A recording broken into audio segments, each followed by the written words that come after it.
Jamais sans la grâce, une dévotion matinale qui vous connecte à la pensée de Dieu et vous donne la provision du ciel au quotidien.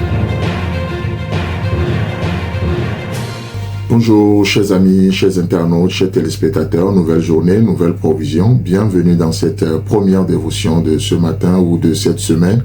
Que Dieu vous bénisse encore une fois, Père, nous te bénissons, nous t'élevons. Merci pour le privilège juste d'ouvrir le livre ce matin et de trouver la provision nécessaire dans les Saintes Écritures. Saint-Esprit, nous savons que nous ne pouvons pas le trouver ou la trouver sans toi. Alors, merci vraiment d'être dans ce projet avec nous, dans cette émission Jamais sans la grâce. Béni sois-tu, toi le Paraclétor qui nous a été donné par le Père. Béni sois-tu Jésus. Amen.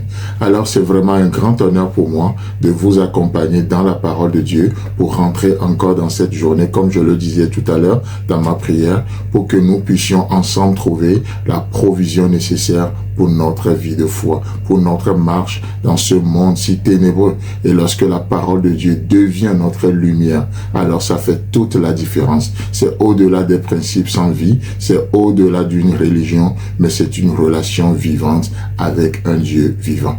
Amen. Et ce matin, j'aimerais juste vous proposer un passage, un verset extraordinaire pour étayer encore, rester un peu dans le terme que Néhémie chapitre 3 nous parle depuis un moment sur les portes. Et ce matin, pour notre plus grand bonheur, je nous propose de lire ensemble Apocalypse chapitre 3, le verset 8. Là, il est écrit. C'est Jésus-Christ qui parle et il dit « Je connais tes œuvres.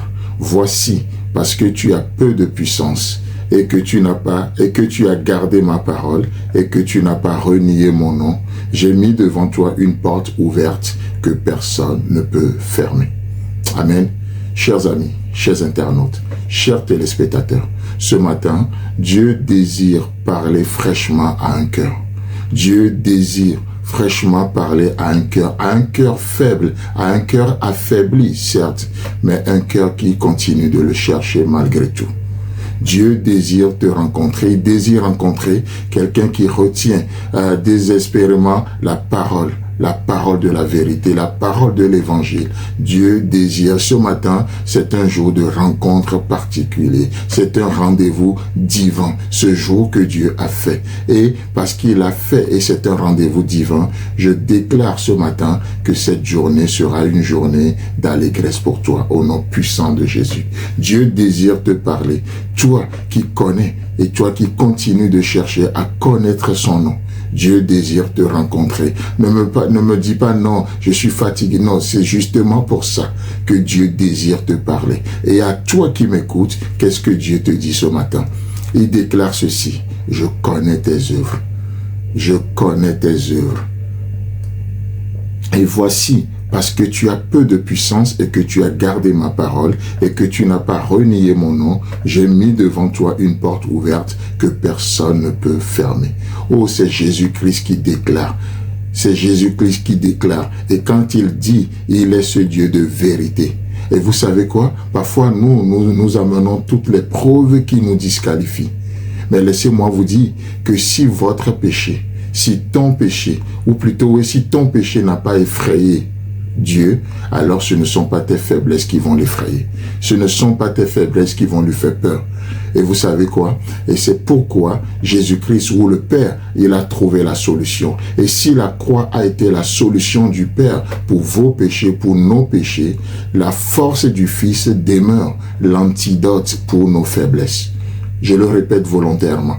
Si la croix a été la solution du Père pour nos péchés, la force du Fils demeure l'antidote pour nos faiblesses. D'ailleurs, c'est ce que Paul a compris. Et qu'est-ce que Paul va nous dire dans 2 Corinthiens chapitre 2, le verset 9, il déclare ceci. Et il m'a dit, c'est Jésus qui lui parle aussi, ma grâce te suffit, car ma puissance s'accomplit dans la faiblesse. Waouh! Et ça, c'est une solution de grâce. C'est une solution divine. Ma grâce te suffit. Oui, mais je suis faible. Ma grâce te suffit. Car ma puissance s'accomplit dans ta faiblesse. La puissance du Fils la puissance du Fils est l'antidote à nos faiblesses. Et une fois que Paul a compris cela, il dit, la suite du verset nous dit, « Je me glorifierai donc bien plus volontiers de mes faiblesses afin que la puissance de Christ repose sur moi. » Cherchez-vous la puissance du Christ? Acceptez vos faiblesses. Et le verset 10 nous dit, c'est pourquoi je me plais dans les faiblesses, dans les outrages, dans les calamités, dans les persécutions, dans la détresse pour Christ. Car quand je suis faible, c'est alors que je suis fort. Que Dieu vous bénisse. Si vous avez aimé cette émission, parlez-en à vos amis.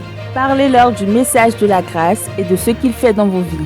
Pour un sujet de prière, une question ou pour devenir partenaire, contactez-nous au 00229 94 75 80 20. Que Dieu vous bénisse et à la prochaine. En attendant, pensez avec Dieu.